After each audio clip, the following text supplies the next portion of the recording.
ایک معذور مگر خوددار محنت کش انسان عبدل اسلام دونوں ہاتھوں اور بازوں سے معذور مگر حوصلے ایسے کہ معذوری آڑے نہ آ سکی۔ عبدل اسلام مثال ہیں ان لوگوں کے لیے جو کام نہ ہونے کا رونا روتے ہیں۔ عبدل اسلام مثال ہیں ان لوگوں کے لیے جو صحت مند مگر کام کاج نہیں کرتے اور ہاتھ پھیلاتے ہیں۔ حوصلہ اور بلند ارادہ ہو تو کوئی بھی معذوری مقصد کی تکمیل میں آڑے نہیں آ سکتی۔ معذور ہونے کے باوجود عبدل اسلام نے ہمت نہ ہاری اور معذوری کو محتاجی بنانے کے بجائے عزم و حوصلے کا ذریعہ بنایا۔ عبدل اسلام ہاتھوں اور بازوں سے معذور مگر محنت مزدوری کرتا ہے اور ریڑھی کے ساتھ لوہے کا راڈ بنا رکھا ہے جو گولائی میں ہے اور ریڑھی کو آگے پیچھے کرنے اور ایک جگہ سے دوسری جگہ لے جانے کے لیے لوہے کا راڈ گردن میں ڈال کر ریڑھی چلاتا ہے اور اس کے حلال کماتا ہے۔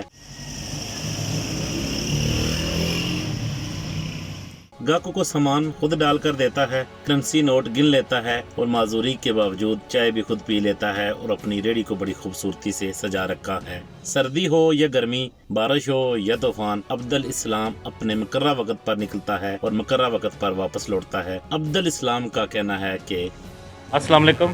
وعلیکم السلام جی۔ کیا نام ہے آپ کا؟ عبد السلام نام ہے جی میرا۔ اچھا، تو یہ جو آپ کے ہاتھ ہیں یہ بچپن سے ایسے ہی ہیں؟ جی ہاں، بچپن سے ایسے۔ اچھا، اور یہ جو ریڑھی ہے اس پہ کتنے پیسے آپ دن کے کما لیتے ہو؟ اللہ کا شکر ہے 400-500 روپیہ اب روز کا بچا لیتا ہوں۔ 400-500 روپیہ۔ جی۔ تو اور آپ کے ابو بہن بھائی ہیں؟ جی میری والدہ ہیں، بیسٹ سسٹر ہیں، اللہ کا شکر ہے شادی دی ہوئی ہیں۔ اچھا، تو والدہ ہی ہیں، اللہ کا کرم ہے، بڑا مہربانی ہے۔ تو یہ گھر کا جو نظام ہے یہ آپ ہی چلا رہے ہیں؟ جی الحمدللہ خود ہی چلا رہا ہوں۔ تو یہ آپ بدقسمتی سے دونوں ہاتھوں سے بھی معذور ہیں، آپ کے بازو بھی نہیں ہیں دونوں، جی جی۔ تو یہ آپ کو کبھی آڑے آئے ہوں کہ آپ اس طرح کبھی مشکلات کا سامنا ہوا ہو یہ کام کرتے ہوئے؟ جی الحمدللہ اللہ پاک کا شکر ہے، مجھے ایسا فیل ہی نہیں ہو رہا ہے الحمدللہ۔ جیسے آپ ہاتھ والا آدمی خود محسوس نہیں کرتا ہے، اس لیے اللہ تعالیٰ نے مجھے وہ صلاحیت دی ہے کہ مجھے محسوس نہیں ہوتا ہے۔ جو جن لوگوں کے دونوں ہاتھ موجود ہیں، دونوں بازو موجود ہیں اور کام کاج نہیں کرتے ہیں، مانگتے ہیں، ان کے لیے آپ کیا کہیں گے؟